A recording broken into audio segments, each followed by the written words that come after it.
तैँले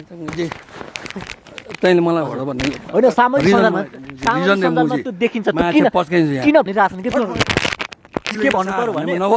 जस्तो तपाईँ सामाजिक सञ्जालमा होइन पोडकास्टमा भयो अन्तर्वार्तामा भयो अश्लील शब्दहरू बढी बोल्नुहुन्छ अनि यो सुन्दाखेरि चाहिँ कतिपयले तपाईँलाई चाहिँ यो पनि अराजक हो यो नेपाल भडुवा हो भनेर चाहिँ आरोप लगाउँछन् कि तपाईँलाई तैँले मलाई भन भन्ने होइन सामाजिक सञ्जालमा त्यो देखिन्छ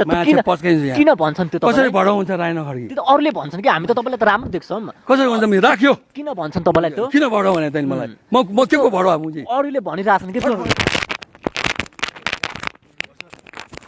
रायन खड्की कहिले भडाउन सक्दैन बुझ्यो जोसुकै होस्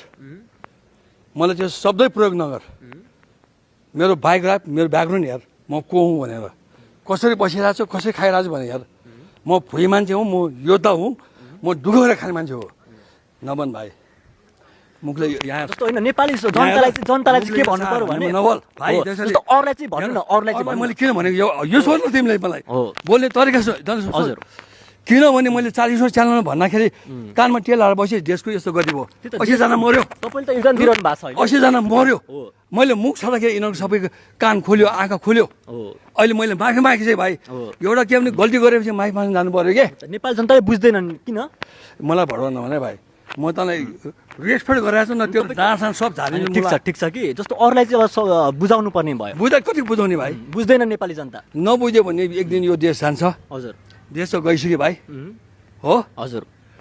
अब यो नेपाल चाहिँ प्रान्त बनाउने तेरो इच्छा छ यहाँ फेरि म त एकदम होइन भाइ इच्छा छ हजुर तेरो यो देश बनाउने इच्छा कि कुनै देशको प्रान्त बनाउने इच्छा मेरो भाइ देश बनाउने इच्छा भित्री मनबाट अनि आज मन्दिरमा छौँ हामी अनि यहाँ सुन्न सिधा बोलेर मान्दैन भने अनि तिमीले गाली गर्छौ हो हाम्रो टिचरले हामीलाई सिस्नो हानेको छ भाइ हजुर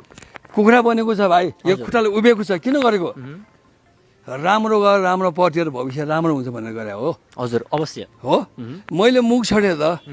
कसैको घर बिगारेको छु छैन यो देशमा मैले केही बिगारेको छु अहिलेसम्म छ प्रुफ गर मैले के बिगारेको तपाईँलाई आरोप लगाउनलाई चाहिँ के भन्नुहुन्छ सर्टकटमा भनिदिनुहोस् न आरोप किन लगाउँछ पछि हिँड्ने होइन पहिला आफ्नो पेट हेर्ने हजुर आफ्नो परिवार हेर्ने है यो देश बचाउने नबचाउने त्यो हेर्ने